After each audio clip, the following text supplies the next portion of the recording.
Ward प्रत्याशियों को मिला चुनाव चिन्ह, अब पूरे जोश के साथ होगा प्रचार प्रसार। अब खबर विस्तार से। चुनाव में सभी वार्ड पार्षद के प्रत्याशियों को चुनाव चिन्ह आवंटित कर दिए गए हैं। इससे उम्मीदवार अपने अपने चिन्ह के साथ प्रचार कर सकेंगे। चुनाव चिन्ह मिलने के बाद प्रत्याशियों में उत्साह है और सभी वार्डों में चुनावी सरगर्मी बढ़ गई है। स्थानीय मुद्दों और विकास कार्यों पर उम्मीदवार जनता के बीच अब जाने के हैं तैयारी। चुनाव को लेकर आज वार्ड पार्षद के सभी प्रत्याशियों को आधिकारिक रूप से चुनाव चिन्ह आवंटित कर दिए गए हैं। चुनाव चिन्ह मिलने के साथ ही अब सभी उम्मीदवार अपने अपने चिन्ह के साथ प्रचार कर पाएंगे। निर्वाचन पदाधिकारी कार्यालय में निर्धारित प्रक्रिया के तहत प्रत्याशियों के बीच चुनाव चिन्ह का आवंटन किया गया। चिन्ह मिलने के बाद उम्मीदवारों और उनके समर्थकों में उत्साह का माहौल देखा गया। इस बार सभी वार्डों में मुकाबला दिलचस्प माना जा रहा है। स्थानीय मुद्दों, विकास कार्यों और जन सुविधाओं को लेकर प्रत्याशी जनता के बीच जाएंगे और जीत का दावा करेंगे। चिन्ह आवंटन के बाद वार्डों में चुनावी सरगर्मी और तेज बढ़ने वाली है तथा प्रचार अभियान ने पूरी रफ्तार पकड़ेगी, ऐसा माना जा रहा है। किसको क्या मिला चुनाव चिन्ह, चलिए सुनते हैं उन्हीं के जुबानी से और उनका मनसा क्या है। इससे पहले चैनल में नए हो तो लाइक, कमेंट, सब्सक्राइब जरूर करें। सबसे पहले आप सबों को नमस्कार। अभिमन्यु पांडे नाम हुआ, वार्ड नंबर 34 से प्रत्याशी के रूप में खड़ा हूं और मुझे बेबी वॉकर पहचान सिंबल मिला है और क्रमांक संख्या 2।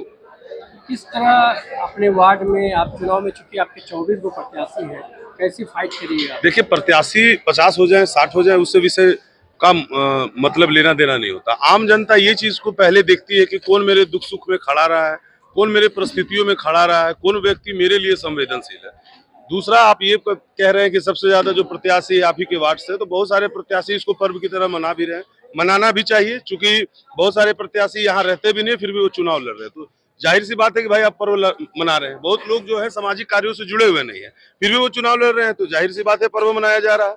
दूसरा, जो लड़ रहे हैं वो यही बात को बता रहे हैं कि हमसे बेस्ट कोई नहीं हो सकता है, इसलिए कि हमको भगवान का वरदान दिया हुआ है। रोड, नली, पानी का बात तो कर रहे हैं, इससे ऊपर का बात कोई नहीं कर रहे हैं। आम जनता का बात कोई नहीं कर रहा है। नली का वैल्यू है, आदमी का वैल्यू नहीं है। वोट का वैल्यू है, देने वाला का वैल्यू नहीं है। क्या अपील करेंगे जनता से? देखिए, जनता से यही अपील करेंगे कि आप कुछ विषयों को लेकर के वोट ना करें और कम से कम परिवारवाद की राजनीति से बिल्कुल बचे, वर्जित करें उसे, कि परिवारवाद का राजनीति न हो। इससे वार्ड का सकुशल विकास नहीं हो सकता है और सभी प्रकार के वर्ग एक साथ मिलकर के कार्य नहीं कर सकते हैं। जीतेंगे तो क्या धरातल सबसे पहले उतारेंगे? जीतेंगे तो सबसे पहले धरातल में ये कार्य करेंगे कि जिनके लिए मूलभूत सुविधाएं बनाई जा रही हैं, उनकी परिस्थितियां क्या है वो जनता को जाननी होगी और एक प्रत्याशी को जाके देखना चाहिए। बहुत जगहों पर आप देखे होंगे कि लोग जब तक चुनाव लड़ते हैं तब तक मतलब जनता के जो है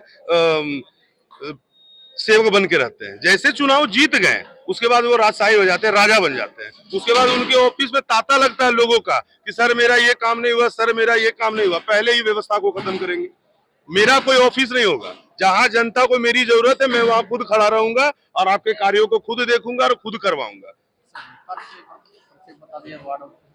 वार्ड नंबर 34 से अभिमन्यु पांडे, क्रमांक संख्या 2, बेबी वॉकर मेरा पहचान चिन्ह है।